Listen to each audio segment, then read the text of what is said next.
మీ మోకాల నొప్పులకు ఎటువంటి సర్జరీ లేకుండా ఎపియాన్ పెయిన్ క్లినిక్ అందిస్తున్న అత్యాధునిక చికిత్స. 15 ఏళ్ళ సర్వీస్లో అతి క్రిటికల్ పొజిషన్. ఎక్కువ అన్మ్యారీడ్ పిల్లలు అబార్షన్స్కి వస్తూ ఉంటారు కదా, వాళ్ళు చాలా భయపడిపోతూ ఉంటారు. 8th మంత్లో వచ్చిన వాళ్ళు కూడా ఉన్నారు. పొట్ట ఏమైనా పెరుగుతూ ఉంటే యాసిడిటీ ఉందని, గ్యాస్ ఉందని, తింటున్నాను కదా లావైపోయానని ఇలా అనుకునే వాళ్ళు కూడా ఉంటారు. అబ్బా నేను ప్రొటెక్షన్ వాడేస్తాను, నాకు అసలు ప్రెగ్నెన్సీయే రాదు అనుకునే వాళ్ళు కూడా ఉంటారు. ఒకటి అవేర్నెస్ లేకపోవటం. మామూలుగా ఇప్పుడు అబార్షన్స్ బాగా చేసుకుంటారు కదా, కానీ దానివల్ల హెల్త్ ఇష్యూస్ మాత్రం సివియర్గా వస్తాయి కదా. ప్రాణం పోయే వరకు కూడా వెళ్ళొచ్చు. అబార్షన్స్ని అస్సలు ఈజీగా తీసుకోకూడదు. అమ్మాయి అబ్బాయి వచ్చారు, కూర్చున్నారు, మాట్లాడారు. మేడం ఇది ఫస్ట్ టైం కాదు మేడం, ఇంతకుముందు ఒక 6 అయ్యాయి అన్నాడు. అబార్షన్సా? అసలు ఒక డాక్టర్ అంటేనే దేవుడితో సమానం. మమ్మల్ని మనుషుల్లా చూడండి చాలు.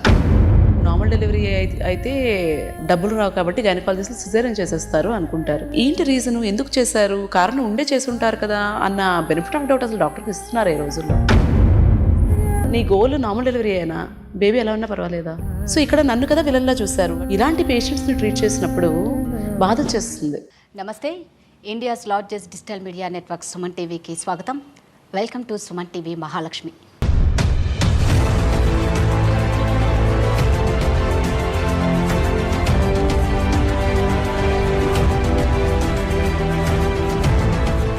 తల్లి జన్మనిస్తే డాక్టర్ పునర్జన్మనిస్తారు. ఎంత పెద్ద జబ్బు వచ్చినా సరే అండి, డాక్టర్ నవ్వుతూ ట్రీట్మెంట్ ఇస్తే ఆ పేషెంట్కి కొండంత ధైర్యం వస్తుంది. అర్ధరాత్రి అనక అపరాత్రి అనక ఎంత గాఢ నిద్రలో ఉన్నా సరే అండి, ఒక్క కాల్తో డాక్టర్ రియాక్ట్ అయిపోయి ఎంత అలర్ట్గా సర్జరీ చేయాలంటే అది చిన్న విషయం కాదు. అందుకే డాక్టర్లను దేవుళ్లతో సమానం అంటారు. మమ్మల్ని దేవుళ్లతో పోల్చకపోయినా పర్లేదు, కానీ ఒక మనిషిగా గుర్తించండి అంటున్నారు మన మహాలక్ష్మి. తన దగ్గరకు వచ్చే ప్రతి పేషెంట్ని ఒక బిడ్డలాగా, ఒక ఫ్రెండ్ లాగా ట్రీట్ చేస్తారు. అందుకే తన ట్రీట్మెంట్ కోసం ఎంతోమంది వెయిట్ చేస్తూ ఉంటారు. తనే అండి ఇవాల్టి Suman TV Mahalakshmi, gynaecologist doctor Shilpa from Vizag.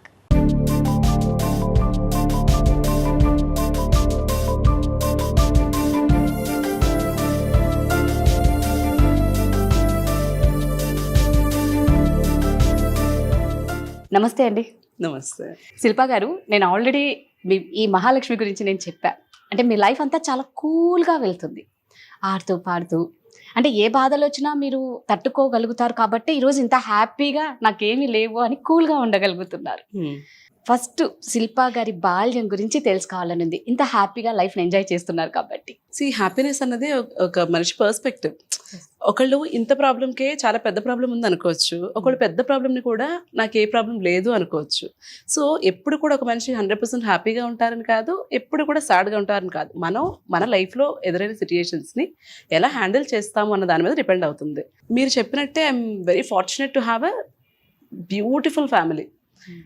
అమ్మ నాన్న, తమ్ముడు, ఇప్పుడు హస్బెండ్, ఇన్లాస్ అందరూ చాలా బాగా చూసుకునేవాళ్ళే. అలా అని లైఫ్లో ఎప్పుడు కష్టాలు లేవు అని కూడా కాదు. మా చిన్నప్పుడు పల్లెటూరులో పెరిగాను. 7 కజిన్స్ అందరం ఉండేవాళ్ళం కలిసి.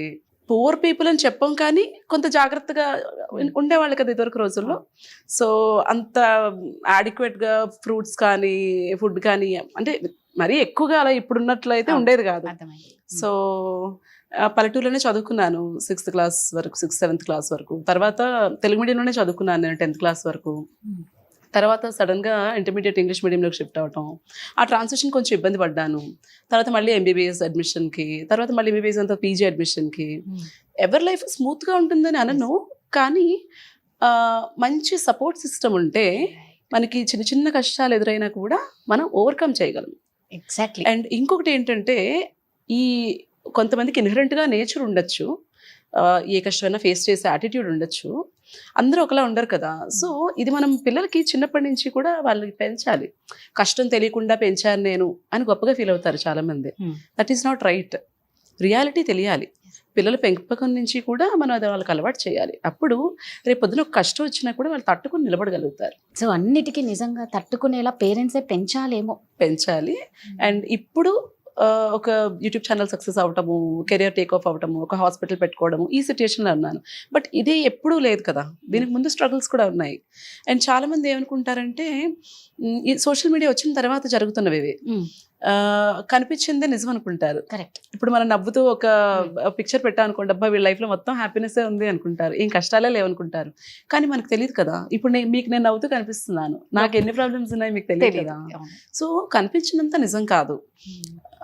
ఎవరు కష్టం ఫోటో తీసి పెట్టుకోరు కదా సోషల్ మీడియాలో. పెట్టుకుంటావా? మనం ఏడుస్తూ ఫోటో తీసి పెట్టుకోం కదా. సో ప్రతి మనిషి హ్యాపీగా ఉంటారు, వాళ్ళ కష్టాలు లేవు, నాకే కష్టాలు ఉన్నాయి. ఆ విక్టిమ్ మైండ్ సెట్ అనేది మాత్రం నాకు నచ్చదు. దీనికి ఎగ్జాంపుల్ ఏంటంటే, ఒక లేడీని నేను ట్రీట్ చేశాను, మేబీ 1 year అయినట్టుంది. చాలా మందిని పేషెంట్స్ని చూస్తాం కదా, అన్ని గుర్తుండవు, బట్ కొన్ని ఇన్సిడెంట్స్ గుర్తుండిపోతాయి. ఆవిడ ఏంటంటే చాలా దీనమైన స్థితిలో ఉన్నాను, నేను చాలా హెల్ప్లెస్ అని, చాలా వీక్గా వచ్చారు. ఏమైందమ్మా అంటే, ఇక్కడ ఇంత దెబ్బ ఉంది. ఏమైందమ్మా అంటే, మా బాబు కొట్టేశాడమ్మా నన్ను అని చెప్పాడు. ఏం చదువుతున్నాడు అంటే ఇంజనీరింగ్ చదువుతున్నాడు. ఇంజనీరింగ్ చదువుతున్న బాబు 40 ఏళ్ల తల్లిని కొట్టడం ఏంటి, ఎందుకు అలా అయింది అంటే, ఏం చేస్తామమ్మా నా పరిస్థితి అంతా, నా హస్బెండ్ నన్ను వదిలేసి వెళ్ళిపోయారు, మరి హస్బెండ్ లేనప్పుడు పిల్లలు ఎలా ఉంటారు, ఇలాగే కదా ఉంటారు, ఎందుకు ఉండాలి, అదే కదా, ఎందుకు ఉండాలి, మిమ్మల్ని మీరు నేను పెథటిక్, నాకు చేత కాదు, నేను ఇంతే అని మీరు యాక్సెప్ట్ చేసి మీరు ఒక వీక్ ఉమెన్ అయినప్పుడు ఆటోమేటిక్గా మీ పిల్లలు కూడా మిమ్మల్ని అలాగే చూస్తారు. మనకి మనం రెస్పెక్ట్ ఇచ్చుకోకపోతే మనకి ఎక్కడ రెస్పెక్ట్ దొరకదు, ఫ్యామిలీలోనూ దొరకదు, బయట దొరకదు. సో ఆ విక్టిమ్ మైండ్ సెట్ అనేది ఉండొద్దు అంటాను నేను. కష్టాలు ఎవరికైనా ఉండొచ్చు, నాకు చాలా పెద్ద కష్టం వచ్చింది 3 ఏళ్ల క్రితం, అది ఓవర్కమ్ అయింది, రేపు పొద్దున వస్తుందేమో ఏమో, అలాంటి లైఫ్ ఆపేయలేం కదా. అయ్యో నాకే ఎందుకు ఇలా వచ్చింది అని ఉండిపోతే ముందుకెలా వెళ్తాం, ముందుకెళ్ళలేం కదా. అంటే గైనకాలజిస్ట్ డాక్టర్ కాబట్టి రకరకాల కేసెస్ చూసింటారు శిల్పా గారు. 15 ఏళ్ళ సర్వీస్లో అతి క్రిటికల్ పొజిషన్ మీరు ఏది చూసి చాలా బాధపడి ఎమోషనల్గా, అంటే మీరు ఇందాక అన్నారు అలాంటి ఎమోషన్స్ మీకున్నాయి, బట్ పేషెంట్ మీ దగ్గరకు వచ్చినప్పుడు ఒక బిడ్డగా మీరు ట్రీట్ చేయాలి, మీరు తల్లులే బిడ్డగా ట్రీట్ చేసి ఇది క్రిటికల్ పొజిషన్ నుంచి మీరు వాళ్ళని బయటికి తీసుకొచ్చి, ఇది నాకు చాలా హ్యాపీ ఇచ్చింది ఈ కేస్ అన్నది ఏముంటుంది, మీకు అన్ని హ్యాపీ మూమెంట్సే ఉంటాయి అందులో. ఎగ్జాక్ట్లీ, అందులో ఏదైనా ఒక్కటి ఇంకా క్రిటికల్ అంటే ఇంకా మనం కొన్ని కేసెస్ హ్యాండ్ వదిలేస్తారు. బై డిఫాల్ట్ గైనకాలజీలో అవుట్కమ్ అనేది గుడ్డే ఉండాలి. ఒక న్యూరో సర్జరీ అంటే బ్రెయిన్ సర్జరీనో హార్ట్ సర్జరీనో ఒకవేళ ఫెయిల్ అయింది, లేకపోతే ఇంత రిస్క్ ఉంది ఫెయిల్ అవడానికి, లేకపోతే పేషెంట్ డెత్ అవడానికి హై రిస్క్ కేసెస్ ఉంటాయి. బట్ గైనిక్లో outcome has to be good. ఎందుకు, ఏదో డెలివరీకి వస్తారు, లేకపోతే యూట్రస్ రిమూవల్ సర్జరీస్కో, ఓవేరియన్ సిస్ట్ రిమూవల్ సర్జరీస్కో ఇలాంటి వాటికి వస్తుంటారు. సో అవుట్కమ్ అనేది ఎప్పుడు కూడా బాగా, it has to be good. So ప్రతి కేసులోనూ చాలా సాటిస్ఫాక్షన్ ఉంటుంది. ఎందుకంటే మీరు అనుకోవచ్చు డెలివరీస్ కాకుండా ఇంకేమన్నా క్రిటికల్గా హ్యాండిల్ చేశారని, మీరు అలా అనుకుంటున్నారు కదా. కానీ ఒక లేడీకి చైల్డ్ బర్త్ అనేది ఎన్నిసార్లు వస్తుంది, 1 or 2 అంతే కదా. సో ప్రతి ప్రెగ్నెన్సీ ప్రెషియస్, ప్రతి లైఫ్ ప్రెషియస్. సో ఏ కేసు హ్యాండిల్ చేసినప్పుడు కూడా ఆ బేబీ డెలివరీ వాళ్ళకి ఇస్తున్నప్పుడు వాళ్ళకి ఎంత ఆనందం ఉంటుందో నాకు కూడా అంతే ఆనందం ఉంటుంది. బట్ స్పెసిఫిక్గా మీరు అడుగుతున్నారు కాబట్టి చెప్పాలి అంటే, ఎక్కువ అన్మ్యారీడ్ పిల్లలు అబార్షన్స్కి వస్తూ ఉంటారు కదా, వాళ్ళు చాలా భయపడిపోతూ ఉంటారు. అంటే ఇమాజిన్ ఒక అమ్మాయి ప్రెగ్నెంట్ అయిందంటే అది అమ్మాయిది ఒక్కదాని తప్పు కాదు కదా. కరెక్ట్. మరి ఎవరైనా అబ్బాయి గురించి మాట్లాడతారా, నువ్వేం చేస్తున్నావు, నీకు పీరియడ్ రాకపోతే టెస్ట్ చేసుకోవాలి కదా, ఆ మాత్రం తెలీదా అని అనేస్తారు ఈజీగా కదా. పేరెంట్స్కి చెప్పుకోలేదు, సపోర్ట్ చేసే ఫ్రెండ్స్ ఉండకపోవచ్చు, అది చేసిన మనిషి కనపడ్డు ఆ టైంలో, నువ్వే ప్రపంచం అంటాడు, ఆ మనిషి కనపడ్డు, ఎక్కడికి వెళ్తుంది ఆ అమ్మాయి? అలాంటి మనిషి వచ్చినప్పుడు నేను కూడా అదే అంటే ఏమైపోతుంది అమ్మాయి? సో ఇలాగ ఒక అమ్మాయి వస్తే నేను ఏమీ జడ్జ్ చేయలేదు, అమ్మాయిని ట్రీట్ చేశాను, పంపించేశాను. వెళ్ళిపోయేటప్పుడు కాళ్ళు పట్టేసుకుంది ఓపీలో. మరి అంతే కదా, అంత ఎమోషనల్ అయిపోయింది. Is it a big thing? No, it's just an abortion. But is it a big thing for the lady?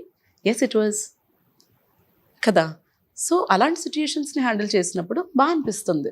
అంటే ఇప్పుడు నేను అడుగుతున్నా, ఒక పెళ్లి కాని అమ్మాయి మీ దగ్గరికి అంటే ఏ మంత్లో మీ దగ్గరకు వస్తారు? చాలా రకాలు చూస్తాము. 7th month లో కూడా వస్తారు. 7th month 8th month వచ్చిన వాళ్ళు కూడా ఉన్నారు. అంటే వాళ్ళకు తెలియదు అది ఎలా తెలియకుండా ఐడెంటిఫై చేయకుండా, అంటే అది అంత ఈజీ. ఇప్పుడు 1 month డేట్ రాలేదు Usually, అన్నప్పుడే అంటే పీసీఓడి ప్రాబ్లం అది ఉంటుంది కదా కొంతమందికి, వాళ్ళకి ఇర్రెగ్యులర్ సైకిల్స్ వస్తాయి. Yes, okay. వాళ్ళకి 3 months కో 4 months కో పీరియడ్ రావటం అన్నది వాళ్ళకి నార్మల్ ప్యాటర్న్. Okay. అలా అనుకుని వాళ్ళు రారు. కొంతమంది ఏమనుకుంటారు, బేసిక్గా అంత నోటీస్ చేసుకోరు బాడీలో ఏ చేంజెస్. పొట్ట ఏమైనా పెరుగుతూ ఉంటే యాసిడిటీ ఉందని, గ్యాస్ ఉందని, Hmm. లేకపోతే తింటున్నాను కదా లావైపోయానని ఇలా అనుకునే వాళ్ళు కూడా ఉంటారు. Okay. మూడో కేటగిరీ, కాండం ఏదో వాడేసి అబ్బా నేను ప్రొటెక్షన్ వాడేసాను నాకు అసలు ప్రెగ్నెన్సీయే రాదు అనుకునే వాళ్ళు కూడా ఉంటారు. అంటే కాండం వాడినా కూడా ప్రెగ్నెంట్ అయ్యే ఛాన్స్ ఉందా? చాలా 14 to 15% ఫెయిల్యూర్ రేట్ ఉంటుంది కాండంకి. ఇదంతా కొంత అవేర్నెస్ లేకపోవటం వల్ల. Exactly. అండ్ చదువుకునే వాళ్ళు కూడా వస్తారు. ఈవెన్ నర్సెస్ కూడా కొంతమంది 5th month 6th month detect అయ్యి వస్తారు. నర్సెస్ కూడా. నర్సెస్ కూడా ఇట్స్ జస్ట్ బ్యాడ్ లక్. అదే, అంటే అంతే. ఒకటి అవేర్నెస్ లేకపోవటం, Hmm. అండ్ సెక్స్ ఎడ్యుకేషన్ కూడా లేదు కదా, అంత అసలు. ప్రివలెన్స్ లేదు కదా మన దగ్గర. అవును. ఇంట్లో వాళ్ళు మాట్లాడరు, Exactly. వీళ్ళేమో డాక్టర్ దగ్గరికి వెళ్ళి ఏదైనా తెలుసుకుందామని అనుకోరు. ఆ అబ్బాయికి నాలెడ్జ్ ఉండదు, అమ్మాయికి నాలెడ్జ్ ఉండదు. కాకపోతే అన్ఫార్చునేట్లీ సఫర్ అయ్యేది అమ్మాయే అవును. కదా. సో ఇలాంటి కారణాలు చాలా ఉంటాయి. కొంతమంది అమ్మాయిలు, పెళ్లి కాని అమ్మాయిలు, వాళ్ళకి తెలియకుండా ఏ 7th month లోనో 8th month లోనో వస్తే అప్పుడు వాళ్ళు ఏం చేయనీకి లేదు ఏమి కదా. చెయ్యలేరు, లీగల్ గా కూడా ఏమి చెయ్యకూడదు. She has to continue the pregnancy till అంతే.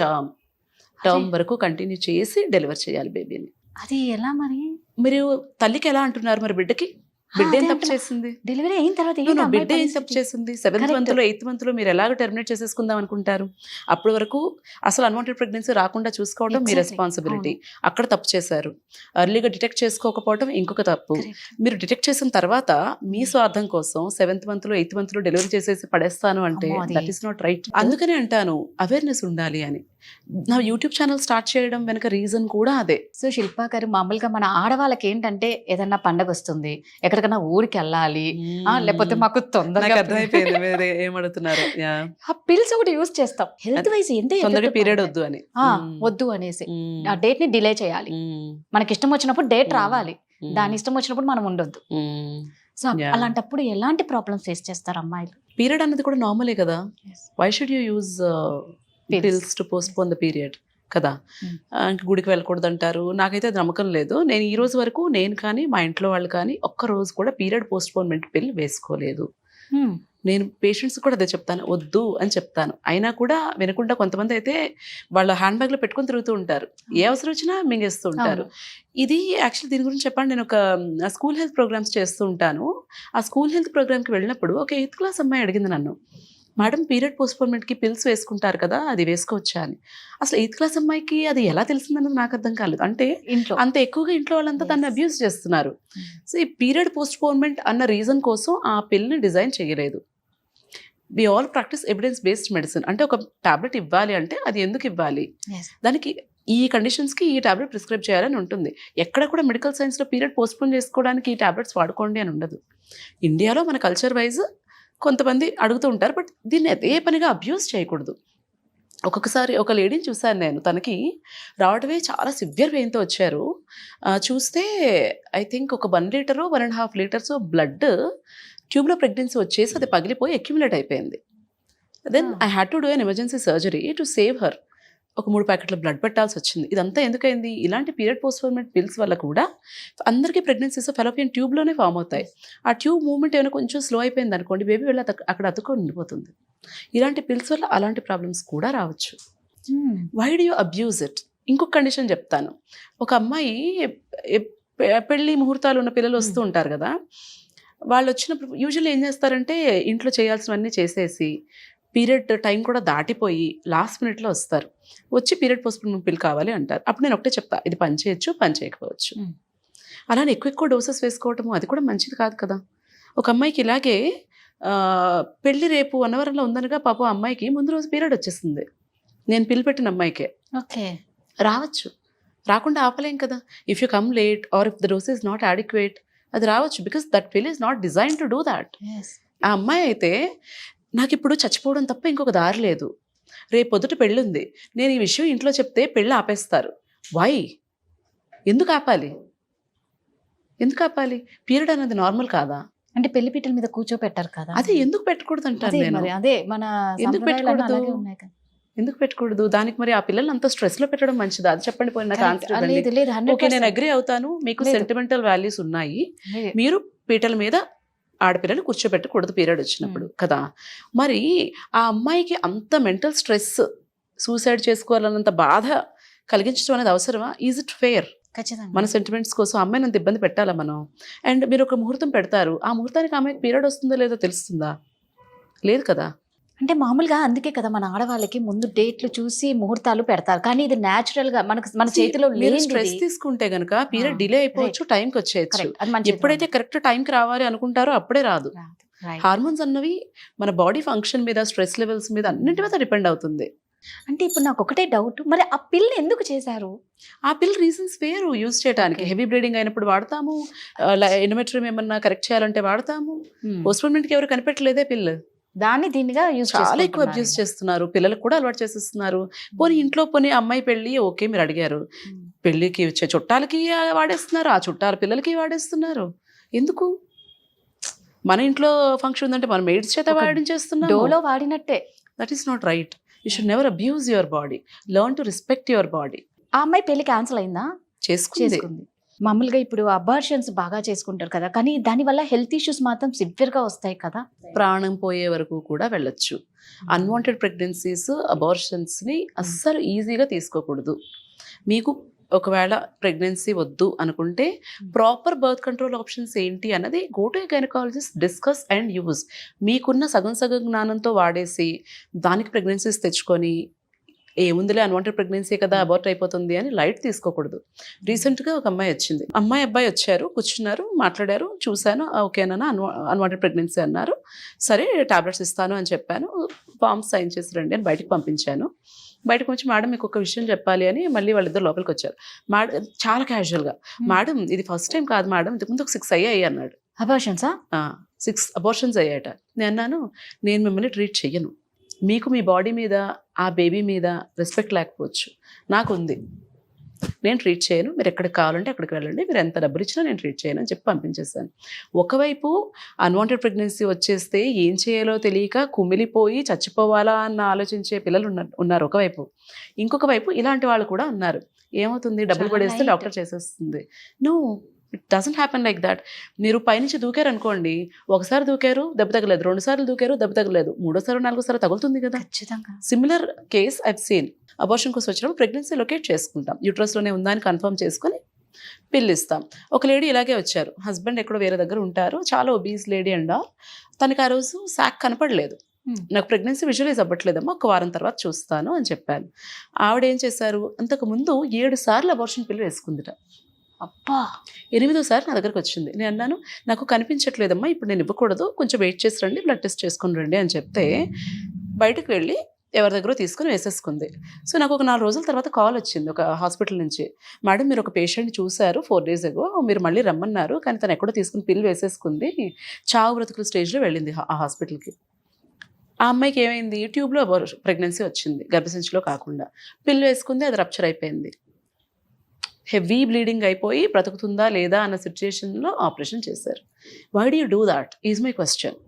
When you have a baby, when you do not want any more kids, what is stopping you from taking a proper birth control method కదా. It's a life కదా that is growing inside us. ఎలాగా 1 సారి 2 సార్లు 3 సార్లు 4 సార్లు 5 సార్లు ఎలా అలా? క్షణిక సుఖానందం కోసం జీవితాలు, ప్రాణాలు పోగొట్టుకుంటున్నారు. అల్టిమేట్ గా పోయేది ఆడవాళ్ళు ప్రాణాలే. I'm not saying sex is not important, but okay, go have respect your body is all I'm saying. Consult doctor, use proper precaution. Is it that difficult? రోజు ఒక బర్త్ కంట్రోల్ పిల్ వేసుకోవడం డిఫికల్టా, లేకపోతే ఒక కాపర్టీ లూప్ పెట్టుకోవడం డిఫికల్టా? Is it difficult? లేదు, 2 పిల్లలు ఉన్నారు, ఒక సగం పూట సెలవు పెట్టి ఫ్యామిలీ ప్లానింగ్ ఆపరేషన్ చేయించుకోవడం డిఫికల్టా? What is stopping you from doing that? So అమ్మాయి సేఫ్ అయిపోయిందా సర్జరీ? ఫైనల్లీ ఆవిడ బతికారు. అసలు ఒక డాక్టర్ అంటేనే దేవుడితో సమానం. ఖచ్చితంగా. అంటే దేవుడు తల్లి కడుపు నుంచి జన్మనిస్తే ఆ తల్లి కడుపు నుంచి బయటకు వచ్చిన తర్వాత బతికిచ్చేది డాక్టరే. సో నిజంగా అందుకే మిమ్మల్ని దేవుళ్ళతో సమానం అని అంటారు. I disagree with that. ఎందుకు? సొసైటీ చాలా చేంజ్ అయిపోయింది, మనుషుల యాటిట్యూడ్ చాలా చేంజ్ అయిపోయింది. మమ్మల్ని దేవుళ్ళ చూడక్కర్లేదు, మమ్మల్ని మనుషుల్లా చూడండి చాలు. ఎందుకండి? మేము చేసే పనికి రెస్పెక్ట్ ఇవ్వండి చాలు. ఇప్పుడు చాలా మంది ఏమనుకుంటారు, నార్మల్ డెలివరీ అయితే డబ్బులు రావు కాబట్టి గైనకాలజిస్ట్ సిజేరియన్ చేసేస్తారు అనుకుంటారు కదా. అసలు నిజంగా కారణం ఉండి చేశారా, కారణం లేకుండా చేశారా ఏమీ ఆలోచించరు. డాక్టర్స్ ఉన్నారు, దోచుకుంటారు, ఇలాగే ఆలోచిస్తారు తప్పితే ఏంటి రీజన్, ఎందుకు చేశారు, కారణం ఉండే చేసుంటారు కదా అన్న బెనిఫిట్ ఆఫ్ డౌట్ అసలు డాక్టర్కి ఇస్తున్నారు ఈ రోజుల్లో. చాలా వరకు డాక్టర్స్ని డబ్బులు దోచుకునే వాళ్ళలాగా చూసేస్తున్నారు. That attitude is not right. నేనేమంటానంటే ప్రతి పనిలోనూ దైవత్వం ఉంటుంది. ఇప్పుడు మీ కెమెరామ్యాన్ ఉన్నారు, ఆయన పని ఆయన కరెక్ట్గా చేయాలి, ఆ పనిలో దైవత్వం ఉంటుంది. సో నేను స్పెషల్, నేను దేవుడిని, నేను ఏదో గొప్ప పని చేస్తాను అని నేను అన్ను. నేను చేసే పని నేను బాగా చేస్తే నేను దేవుడే, మీరు చేసే పని మీరు బాగా చేస్తే మీరు దేవుడే. I don't believe in God, but I believe in people. So మమ్మల్ని దేవుళ్ళ చూడక్కర్లా, మనుషుల్లా చూసి మా పనికి రెస్పెక్ట్ ఇస్తే చాలు. ఇంతలాగా చెప్తున్నానంటే చూసుంటాం మేము, అదే అర్థమవుతుంది. ఇప్పుడు అన్ని స్టోరీస్ షేర్ చేయడానికి టైం సరిపోదు, అర్థమైపోతుంది. అన్నం బ్రీఫ్ గా నేను చెప్పాలంటే, ఒక అమ్మాయి ప్రీవియస్ 3 ప్రెగ్నెన్సీస్ లాస్ అయిపోయాయి, తర్వాత కన్సీవ్ అవ్వట్లేదని వచ్చారు. మెడిసిన్ పెట్టాను, కన్సీవ్ అయింది, ప్రెగ్నెన్సీ కంటిన్యూ అయింది, అంతా అయింది. సర్విక్స్ బాగా షార్ట్ అయిపోయింది, ఫుల్ రెస్ట్లో ఉంచాము, ప్రెగ్నెన్సీ టర్మ్ వరకు కంటిన్యూ అయింది. డెలివరీకి ట్రై చేసేటప్పుడు ఇంకేవో కండిషన్స్ ఉన్నాయి, మా బెటర్ మీకు సిజేరియన్ చేసుకోవడం సేఫ్ అన్నాను. లేదు నార్మల్ కావాలి అన్నారు. సరేమో నార్మల్ చేస్తాను అన్నాను. ఇంజెక్షన్ స్టార్ట్ చేసి వెళ్ళాను ఇంటికి. సిస్టర్కి చెప్పానమ్మా చూసుకోండి, ఫాస్ట్గా వెళ్ళకూడదు అని. వాళ్ళు ఏంటి, ఒకవేళ రెస్పాన్స్ రాకపోతే నేను సిజేరియన్ చేసేస్తానేమోనని నేను ఇంత జాగ్రత్తగా కంటికి రెప్పలా 9 నెలలు ఆ ప్రెగ్నెన్సీని కంటిన్యూ చేసి జాగ్రత్తగా అక్కడ వరకు తీసుకొస్తే, నేను ఇంటికి వెళ్ళి డ్రెస్ చేంజ్ చేసుకుని వచ్చే లోపల 3/4 బాటిల్ ఫ్లూయిడ్ పంప్ చేస్తాడు వైఫ్ బాడీలోకి. అదేంటి, నార్మల్ డెలివరీ అయిపోవాలని. పెయిన్స్ వచ్చేసి నార్మల్ డెలివరీ అయిపోద్ది. నీ బిడ్డ గురించి నీకు వరీ లేదా, నేను ఎందుకు అంత లెక్కలు వేసి మరీ ఆ డ్రాప్ సెట్ చేసి వెళ్ళాను. గట్టిగా పెయిన్స్ వచ్చేస్తే బేబీ ఏమైపోతుంది. వెళ్ళాను, చూశాను, పరిగెత్తుకుంటూ మళ్ళీ ఇంటికి హాస్పిటల్కి వెళ్ళాను, చూశాను బాగానే ఉంది, సెట్ చేశాను. అలా చేయకండి అని చెప్పాను. వీళ్ళు నేను ఇంటికి వెళ్ళిపోతే మళ్ళీ ఇలాగే చేస్తారనిపించి కిందనే ఉండిపోయాను రూమ్లో. అప్పుడు చెప్పాను, ఉమ్మనీళ్ళు ఏమన్నా లీక్ అయితేనా కొంచెం యాక్సిలరేట్ అవుతుంది, నార్మల్ డెలివరీ అవడానికి ఛాన్స్ బాగుంటుంది అని చెప్పాను. ఇలా చెప్పి కిందకి వెళ్ళక 5 minutesలో ఫోన్ వచ్చింది, మేడం ఉమ్మనీళ్ళు లీక్ అయిపోయాయి పేషెంట్కి అని. వెళ్ళి చూశాను, ఉమ్మనీళ్ళు చక్కగా ఉన్నాయి, మెంబ్రెయిన్ లీక్ లేదు, ఏం లేదు. కింద ఫ్లోర్ మీద చూస్తే ఎన్ని నీళ్ళు ఉన్నాయి. ఏంటి అంటే బాత్రూంలోంచి బకెట్లో మగ్లో వాటర్ తీసుకొచ్చి కింద పోసేసారట. అదేంటి, ఉమ్మనీళ్ళు లీక్ అయితే నార్మల్ డెలివరీ చేస్తానన్నాను కదా అందుకు. అంటే నీ అవుట్కమ్, నీ గోల్ నార్మల్ డెలివరీ అయినా బేబీ ఎలా ఉన్నా పర్వాలేదా. సో ఇక్కడ నన్ను కదా విలన్లా చూశారు. అంటే నేనంటే కదా నమ్మకం లేదు అక్కడ. ఎందుకు, డాక్టర్లు డబ్బుల కోసం మాత్రమే సిజేరియన్ చేస్తారు అన్న ఒక అపోహ వల్ల ఇలాంటి పేషెంట్స్ని ట్రీట్ చేసినప్పుడు బాధ చేస్తుంది. ఖచ్చితంగా ఆ అమ్మాయికి ఎప్పుడెప్పుడు బేబీ పుడుతుందా అని నేను ఎంతో ఆతృతగా ఎదురు చూశాను. ఆ కప్పులు ఎలా చూశారో నేను అలా చూశాను. ఎందుకంటే అసలు ఆ వీక్ గడుస్తుందా లేదా అన్నట్టు ఉండే తన ప్రెగ్నెన్సీ జర్నీ అంతాను. When people treat you like that, I don't want you to treat me like a God, treat me like a normal person. ఇందాక మనం అనుకున్నాం కదా, అబార్షన్ పిల్స్, కొన్ని పిల్స్ వాడటం వల్ల కూడా క్యాన్సర్ వస్తుంది అన్నారు, అది నిజమేనా? లేదు, abortion pills won't cause cancer. క్యాన్సర్కి మనం ఈ చిన్న చిన్న పిల్స్ వీటిని బ్లేమ్ చేయడం కంటే కూడా మన లైఫ్ స్టైల్ ఎలా ఉందన్నది చూసుకోవాలి. ఫస్ట్ అసలు హెల్దీ ఫుడ్ తింటున్నామా, ఎక్సర్సైజ్ చేస్తున్నామా, అండ్ రెగ్యులర్ స్క్రీనింగ్స్ ఉంటాయి. ఇప్పుడు సర్వైకల్ క్యాన్సర్ ఉంది, చాలా ఈజీ కదా డిటెక్ట్ చేసుకునే టెస్ట్, అది చేయించుకుంటున్నామా. బ్రెస్ట్ క్యాన్సర్కి చిన్న ఎక్స్రే లాంటిది, మ్యామోగ్రామ్ లాంటిది చేస్తే సరిపోతుంది కదా, అది చేయించుకుంటున్నామా. బ్రెస్ట్ క్యాన్సర్కి మ్యామోగ్రామ్ టెస్ట్ ఉంటుంది, 2 yearsకి ఒకసారి, 40 years దాటిన తర్వాత చేసుకోవాలి. ఇలాంటి చిన్న చిన్న టెస్ట్ అన్ని మిస్ అయ్యి ఏదైనా తింటే వచ్చేస్తుందేమో, లేకపోతే ఇదేమైనా చేస్తే వచ్చేస్తుందేమో అని సిల్లి రీజన్స్ గురించి ఆలోచిస్తాం తప్పితే మేజర్ థింగ్స్ మనం చేయాల్సినవి అండ్ రెగ్యులర్గా ప్రాబ్లం ఉన్నా లేకపోయినా గైనకాలజిస్ట్ దగ్గరికి వెళ్ళాలి, ఇలాంటివి మిస్ అయిపోతాం. సో అంటే ఇప్పుడు మామూలుగా ఇంటికి ఆడదే కాబట్టి అందం కానీ, ఆనందం కానీ, ఆ కళ కానీ ఇంటికి ఆడదే అనమాట. మీ దృష్టిలో ఎలా అంటారు? అమ్మాయి అంటేనే నిజంగా, అందుకే మహాలక్ష్మి అంటారు, ఒక ఆదిశక్తి అంటారు. అంటే ఆడవాళ్ళకి మా ఇంట్లో అలాగే ట్రీట్ చేస్తారు, ఆడపిల్లల్ని స్పెషల్ గానే ట్రీట్ చేస్తారు చాలా, అబ్బాయి కంటే కూడా. అండ్ ఈ రోజు వరకు కూడా ఏదైనా సరే ఆపర్చునిటీ నాకు కానీ మా తమ్ముడికి కానీ ఇచ్చే విషయంలో మా పేరెంట్స్ ఈక్వల్ గానే చూసారు. యాక్చువల్లీ మా తమ్ముడికి చేసిన దానికంటే ఎక్కువ నాకే చేస్తున్నారు పాపం ఇప్పటికీ. నాకు పాప పుట్టింది, నాకు పాప పుట్టినప్పుడు అయితే హాస్పిటల్లో వీళ్ళందరూ ఎంత గోల చేశారంటే వాళ్ళు అన్నారు, మీ ఫ్యామిలీలో అసలు ఆడపిల్ల లేదా, ఫస్ట్ టైం పుట్టిందా అని అడిగారు. సో అంత ఇంపార్టెన్స్ ఇస్తారు ఆడపిల్లలకి. బట్ దెన్ నేనేమంటానంటే, అండ్ కొంతమంది అంటారు ఆడపిల్ల ఏమన్నారు మీరు ఇందాక మహాలక్ష్మి కానీ ముందు ఒక అబ్బాయి అయిపోతే బాగుంటుంది. ఎందుకలా? అబ్బాయి అయిపోయిన తర్వాత ఆడపిల్ల మహాలక్ష్మి. ఫస్ట్ అబ్బాయే కావాలి, ఫస్ట్ అబ్బాయి కావాలి, ఆ తర్వాత ఆడపిల్ల అయితే మాకు ఇష్టం. That is wrong. సో అక్కడ నేను అంటాను ఆడపిల్ల మహాలక్ష్మిలా ట్రీట్ చేయక్కర్లేదు, దేవుళ్ళ ట్రీట్ చేయక్కర్లేదు, treat her as equal. And ఆ ఇంటికి మెయిన్ ఆడపిల్ల అన్నారు కాబట్టి ఇక్కడ I want to tell you one thing as a doctor. ఇంట్లో తల్లి ఫస్ట్ తన హెల్త్ తను చూసుకోవాలి, అప్పుడు ఇంట్లో హెల్త్ అంతా బాగుంటుంది. అమ్మలు ఏమనుకుంటారంటే నేను స్వార్థంగా ఉండకూడదు, నేను టైంకి తినకూడదు, అందరికీ పెట్టే నేను తినాలి అనుకుంటారు. That is wrong. ఇప్పుడు ఒక టిపికల్ హౌస్ అనుకుందాము, ఫాదర్ ఏమీ వంట చేయరు కదా, మేబీ 7 o'clock 8 o'clock లేస్తారేమో, పేపర్ పట్టుకుంటారేమో, 7 వేలు కాఫీ తెచ్చిస్తుంది, అప్పటికి టిఫిన్ రెడీ చేసి ఉంటుంది. పిల్లలు అప్పుడే లేస్తారు. ఈ రోజుల్లో పిల్లలు కూడా చాలా మటుకు ఏం చేయట్లేదు. సో వాళ్ళకి అన్ని సర్ది పెడుతుంది అంత. అంటే నేనేం చెప్తున్నానంటే అప్పటి వరకు మన యాక్టివిటీ ఈజ్ వెరీ లో. మనకు అన్నిటికంటే ముందే అమ్మాయిలు ఆవిడ లెగుస్తారు, ఆవిడ పనిచేస్తారు. మనం అప్పుడే లేచి ఫస్ట్ మనకి ఫుడ్ వస్తుంది. మరి ఆవిడ ఉదయం నుంచి లేచి పనిచేస్తున్నారు కదా, ఆవిడ కదా ఫస్ట్ తినాలి. సో మీరు ఫుడ్ తీసుకోవటం టైంకి, మీరు మీ హెల్త్ గురించి చూసుకోవటం కానీ, లేదు మీరు మీ ఫ్రెండ్స్తో టైం స్పెండ్ చేయడానికి వారానికి ఒకసారి బయటకు వెళ్ళటం కానీ, రోజు ఒక అరగంట వాకింగ్కి వెళ్ళటం కానీ, ఇది సెల్ఫిష్ కాదు. Correct. Take that time for your self. ఇంట్లో తల్లి హెల్తీగా ఉంటే ఇల్లంతా హెల్తీగా ఉంటుంది. ఇంట్లో తల్లికి ప్రాపర్గా ఫుడ్ కుక్ చేయటం కానీ, ఎలాంటి ఫుడ్ పిల్లలకి పెట్టాలన్న నాలెడ్జ్ కానీ, హెల్తీగా ఉండడానికి ఏమేం చేయాలన్న నాలెడ్జ్ కానీ తల్లికి ఉంటే ఇల్లు బాగుంటుంది. ఇల్లు బాగుంటే సొసైటీ బాగుంటుంది. ఆడవాళ్ళు మెచ్యూర్ అనేది ఒక ఏజ్కి వస్తుందేమో తెలియదు, కానీ ఇప్పుడున్న సిచ్యువేషన్లో 8 yearsలోనే మెచ్యూర్ అవుతూ ఉన్నారు. రీసెంట్గా నేను విన్నా, 8 years అమ్మాయి మెచ్యూర్ అయితే ఆ అమ్మాయి ఏడుస్తుంది, వాళ్ళ అమ్మాయి ఏడుస్తుంది, వాళ్ళ అమ్మకు ఫోన్ చేసి వాళ్ళ అమ్మమ్మ అంటే ఆ అమ్మాయి వాళ్ళ అమ్మ వాళ్ళ అమ్మమ్మ అందరూ ఏడుపులే ఇక్కడ. అసలు ఎందుకు అంటే అసలు ఆ వయసులో పాపం 8 yearsకి స్టార్ట్ అయితే ఎన్ని ఇయర్స్ దాన్ని మోయాలి ఆ బిడ్డ. అదే అది అంటే ప్రికాషన్స్ ప్యూబర్టీ అంటాము. కొన్ని కండిషన్స్లో హార్మోనల్ చేంజెస్ వల్ల అవుతుంది. జెన్యున్గా ఆ అమ్మాయి బాడీలో కొన్నిసార్లు హార్మోనల్ చేంజెస్ వల్ల అలాంటి ప్రాబ్లమ్స్ వస్తాయి. బట్ యూజువల్లీ ఈ రోజుల్లో ఏంటంటే లైఫ్ స్టైల్ ప్రాబ్లం. అది కూడా చాలా రిఫైన్డ్ ఫుడ్, ఎక్కువ కార్బోహైడ్రేట్స్ ఉన్న ఫుడ్, డీప్ ఫ్రైడ్ ఫుడ్స్, పిల్లలు జంక్ ఫుడ్ అంటే బయట తినాలంటే KFC, అంతే, కూల్ డ్రింక్స్. పేరెంట్స్తో పాటు పిల్లలు కూడా సోడాస్ అన్ని తాగుతున్నారు కదా. అలాగే నాన్ వెజ్ తినటం ఎక్కువైపోయింది. అండ్ మిల్క్ కూడాను. ఇంతకుముందు కౌ మిల్క్ తాగేవాళ్ళం, అది కూడా గ్రాస్ ఫెడ్ కౌ మిల్క్ తాగేవాళ్ళం. ఇప్పుడు అన్నీ కూడా కొంత కల్తీ అయిపోయాయి కదా. అండ్ యాక్టివిటీ లేదు. అమ్మకు ఫోను, నాన్నకు ఫోను, బిడ్డకు phone. And usual one single child, nuclear families, ఆడుకోవడానికి పిల్లలు ఉండరు. ఏదో ఒక యాక్టివిటీ ఉండాలి పిల్లలకి. అండ్ వాళ్ళు తినే ఫుడ్ కూడా మనం చూడాలి కదా. కార్న్ఫ్లేక్స్, పాలు, మనం కార్న్ఫ్లేక్స్ పాలు తిని పెరగలేదు కదా. ప్యాకెట్లోంచి ఇలా ఓపెన్ చేసుకుని తినే ఫుడ్ మనం తినలేదు కదా. Actually first thing in the morning package foods తినకూడదు. అండ్ బ్రాయిలర్ చికెన్, మన లెవెల్ ఆఫ్ లివింగ్ పెరిగిన తర్వాత మనం తినే ఫుడ్ క్వాంటిటీ కూడా బాగా పెరిగిపోయింది. నేను మీకు ఫస్ట్ చెప్పాను, మాకు తినడానికి సరిపడా ఉండేది, కానీ బాగుంది ఇంకొంచెం తిందామంటే అంత ఎక్కువ ఉండేది కాదు. సో ఇప్పుడు ఏంటి, అబండెన్స్. అది సరిపోతుందన్నా కూడా మనం ఇంకా కొసరి వడ్డించేస్తాం. తిను తిను తిను. ఎంత తింటున్నారు పిల్లలు, ఎంత ఖర్చు పెడుతున్నారు. యాక్టివిటీ తగ్గిపోయింది కదా బాగా. కూర్చుంటారు, టీవీ చూస్తారు, లేకపోతే టీవీలో గేమ్స్ ఆడతారు, బయటకు వెళ్ళి ఆడుకునేది తగ్గిపోయింది. వీటి వల్ల అబ్బాయిల కంటే కూడా అమ్మాయిలు ఎక్కువ ఎఫెక్ట్ అవుతారు.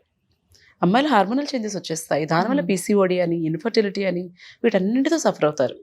ఇదే food habits changes, life style problems వల్ల అబ్బాయిలకి కూడా వాళ్ళు పెద్దయ్యాక తెలుస్తుంది. స్పర్మ్లో ప్రాబ్లమ్స్ వస్తాయి, ప్రెగ్నెన్సీస్ రావడానికి ప్రాబ్లమ్స్ వస్తాయి. ఆ తర్వాత మామూలుగా ఇప్పుడు మా లేడీస్గా ఎక్కువ జీన్స్, ఇప్పుడు అందరికి బాగా అదొక ట్రెండ్ అయిపోయింది, మంచిగా జీన్స్ వేసుకుంటారు. సో దానివల్ల కూడా జీన్స్ వల్ల ఏమన్నా ప్రాబ్లం అంటే ఆ టైట్ క్లోత్స్ వేసుకోవటం వల్ల ఏంటంటే ఎయిర్ సర్క్యులేషన్ అన్నది ప్రైవేట్ పార్ట్స్ దగ్గర సరిగ్గా జరగదు. దానివల్ల వెజనల్ ఇన్ఫెక్షన్స్ కానీ, యూరిన్ ఇన్ఫెక్షన్స్ కానీ రావడానికి ఛాన్స్ ఉంటుంది. సో మనం వాటర్ ఎక్కువ తీసుకోవాలి అని అంటారు, ఓకే. బట్ ఆఫీస్ ప్లేసెస్లో లేదంటే ఎక్కడైనా బయటకు వెళ్ళినప్పుడు ఏమైపోతుందంటే యూరిన్ని స్టాప్ చేసుకుంటారు. Wrong habit again. అండ్ ఇంకా ఏం చేస్తారు, వాళ్ళే ఉదయం ఆఫీస్కి వచ్చారనుకోండి, వాష్రూమ్స్ క్లీన్గా ఉండవనో ఏదో రీజన్కి ఉదయం నుంచి ఈవినింగ్ వరకు వాటర్ తాగరు. ఇంటికి వెళ్ళగానే 1 liter వాటర్ తాగేస్తారు, తాగేస్తాం ఇవాటికి అనుకుంటారు. That is not right. మీరు throughout the day at regular intervals water తీసుకుంటూ ఉండాలి. అలాగే at regular intervals urine pass చేసేస్తూ ఉండాలి. అప్పుడే ఇన్ఫెక్షన్స్ రాకుండా ఉంటాయి. సో ఇప్పుడు మామూలుగా మొబైల్స్ మనం చూసుకుంటే పక్కన పెట్టుకొని పడుకోవడం, లేదు అంటే కొంతమంది లేడీస్ బ్లౌజ్ లో, అంటే ముఖ్యంగా మెయిడ్స్ చూస్తాం మనం, బ్లౌజ్ లో పెట్టేసుకుంటారు. Even cell phones pant pocket లో పెట్టుకోవడం కూడా నాట్ ఎ గుడ్ హ్యాబిట్. దానివల్ల కూడా స్పర్మ్స్ అవి డ్యామేజ్ అవ్వచ్చు. ఇప్పుడు మెయిల్ ఇన్ఫర్టిలిటీ కూడా బాగా పెరిగిపోతుంది కదా.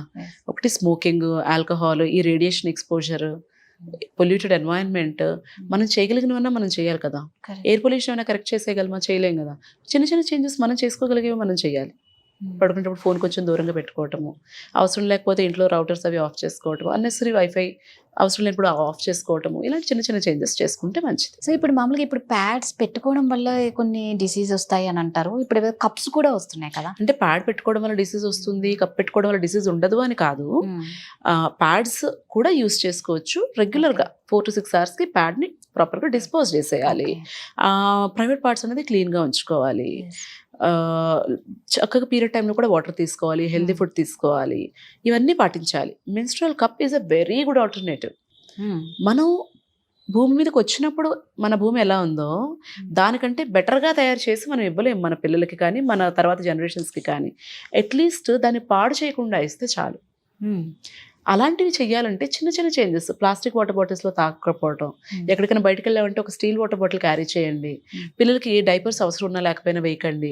మీరు కూడా శానిటరీ ప్యాడ్ మానేసి మెన్స్ట్రువల్ కప్కి స్విచ్ అవ్వండి.